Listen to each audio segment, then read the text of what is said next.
मुख्यमंत्री श्री भगवंत मान जी ने आज भ्रष्टाचार के खिलाफ बहुत बड़ा ऐलान किया है। उन्होंने ऐलान किया है कि 23 मार्च को शहीद आज़म भगत सिंह के शहादत दिवस पे एक व्हाट्सएप नंबर जारी किया जाएगा। पंजाब में अब अगर कोई भी ऑफिसर, कोई भी व्यक्ति आपसे रिश्वत मांगे काम कराने के लिए, आप सरकारी दफ्तर में अपना राशन कार्ड बनवाने जाते हो, जाति प्रमाण पत्र बनवाने जाते हो, मैरिज सर्टिफिकेट बनवाने जाते हो, बिजली का कनेक्शन लेने जाते हो, कुछ भी काम कराने जाते हो, हम जानते हैं कि हमारे देश के अंदर बिना रिश्वत के काम कराना कितना मुश्किल है। पर अब पंजाब के अंदर अगर आप काम कराने जाओ और कोई आपसे रिश्वत मांगे, मना मत करना, जेब में हाथ डालना, फ़ोन निकाल लेना, उसको रिकॉर्डिंग पे लगा देना। ऑडियो रिकॉर्डिंग हो, वीडियो रिकॉर्डिंग हो, कुछ भी चलेगी, और उस रिकॉर्डिंग को आप उस नंबर पे भेज देना जिस नंबर को 23 मार्च को भगवंत मान जी जो नंबर रिलीज़ करेंगे, वो उनका पर्सनल व्हाट्सएप नंबर होगा। उस नंबर पे आप उनको वीडियो भेज देना, ऑडियो भेज देना उस ऑफिसर की, और आपको यकीन दिलाते हैं कि उसके खिलाफ तुरंत सख्त से सख्त कार्रवाई की जाएगी। ऐसा आज पंजाब के सीएम भगवंत मान जी ने ऐलान किया है। दिल्ली में जब हमारी 49 दिन की सरकार बनी थी, आपको याद होगा कि इसी तरह का हमने ऐलान किया था। मैंने एक नंबर जारी किया था, लोगों ने अपने व्हाट्सएप उस नंबर पे खूब अपने वीडियोस भेजे, ऑडियोज़ भेजे। 49 दिन के अंदर लगभग 30-32 ऑफिसर्स को सज़ा दिलवाई थी, उनको जेल भेजा गया था, सख्त एक्शन लिया गया था। 49 दिन में दिल्ली में भ्रष्टाचार कम नहीं हुआ था, दिल्ली में भ्रष्टाचार खत्म हो गया था। किसी की हिम्मत नहीं थी, कोई कहीं जाता था, आपका फ़ोन, एक आम आदमी का फ़ोन उसके लिए सबसे बड़ा हथियार बन गया था एम्पावरमेंट का।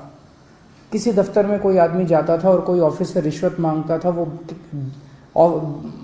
सिटीजन कहता था, बंदा कहता था, फ़ोन निकालूं, रिकॉर्डिंग करूं तेरी, और ऑफिसर जो है चुपचाप उसका काम कर देता था बिना किसी झिझक उसके। लोगों के लिए उसका फ़ोन, उनका फ़ोन बहुत बड़ा हथियार बन गया था।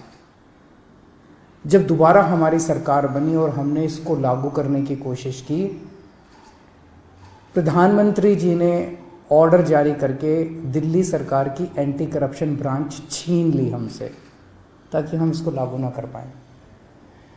दिल्ली में तो हमने फिर भी भ्रष्टाचार खत्म कर दिया, लेकिन क्या आप सोच सकते हैं कि हमसे हमारी एंटी करप्शन ब्रांच क्यों छीनी गई?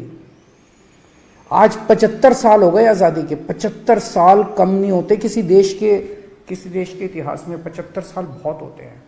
आज 75 साल भी बाद भी एक आम आदमी किसी भी दफ्तर में अपना काम कराने के लिए जाता है, उससे पैसे मांगे जाते हैं, बिना पैसे के काम नहीं किया जाता, उसकी बेइज्जती की जाती है। क्यों? क्योंकि इन सारी पार्टियों की सरकारों ने मिलकर करप्शन किया है। आप क्या सोचते हैं कि जब आप राशन कार्ड बनवाने जाते हैं किसी दफ्तर में और आपसे पैसे मांगे जाते हैं, उस पैसे का एक छोटा सा हिस्सा वो क्लर्क रखता है, बाकी पैसा ऊपर तक चलते मंत्री और मुख्यमंत्री तक जाता है, ऊपर तक जाता है सारा पैसा। जिस भी विभाग में पैसा इकट्ठा किया जाता है वो पैसा ऊपर तक जाता है। लोगों की ट्रांसफर पोस्टिंग के लिए पैसा लिया जाता है। तो जो सरकारें, जिन सरकारों में, जिन पार्टियों की सरकारों में मंत्री, मुख्यमंत्री पैसा खाते हैं, वहां तो आपको एक आम आदमी को रिश्वत तो देनी पड़ेगी।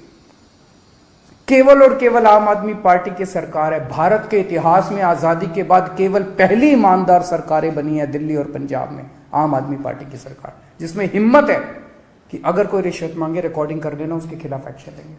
क्यों? क्योंकि केजरीवाल पैसा नहीं खाता, मेरे मंत्री पैसा नहीं खाते, भगवंत मान पैसा नहीं खाता, भगवंत मान के मंत्री पैसा नहीं खाते। हम ईमानदार हैं, कट्टर ईमानदार हैं। हमें हफ्ता नहीं चाहिए, हमें महीना नहीं चाहिए सब डिपार्टमेंट से। हमने महीना नहीं बांध रखा, इस सिस्टम को खत्म करने के लिए आए हैं। तो आज का ये ऐलान भगवंत मान जी का बहुत बड़ा ऐलान है। जैसे दिल्ली से भ्रष्टाचार खत्म हुआ, पंजाब से भी अब भ्रष्टाचार खत्म होगा। पंजाब के लोग सुकून की सांस लेंगे। पंजाब के लोग भी फ़ोन निकाल के अफसर को कहेंगे फ़ोन निकालूं, मेरा काम करता है कि नहीं करता। 99% केसेस में तो वैसे ही काम हो जाएगा, किसी को रिकॉर्डिंग करने की ज़रूरत ही नहीं पड़ेगी। वैसे भी मैं समझता हूं कि बहुत सारे ऑफिसर्स ईमानदार होते हैं, कुछ चंद मछलियां हैं जो सारे तालाब को गंदा करती हैं। मैं सारे ऑफिसर्स से भी पंजाब सरकार के निवेदन करूंगा कि आप सब लोग ईमानदारी से काम करें। बहुत बड़ा इनकलाब लोग लेके आए हैं, बहुत उम्मीदें हैं लोगों को, सबकी उम्मीदों को हमें मिलके पूरा करना है और पूरे देश से भ्रष्टाचार खत्म करना है। एक दिन पंजाब से, दिल्ली से भ्रष्टाचार खत्म हुआ, हमने ये दिखा दिया कि ईमानदारी से सरकार चल सकती है, हमने ये भी दिखा दिया कि भ्रष्टाचार खत्म किया जा सकता है अगर जनता खड़ी होके इनकलाब लेके आए, जैसे दिल्ली और पंजाब की जनता ने इनकलाब किया है। नमस्कार।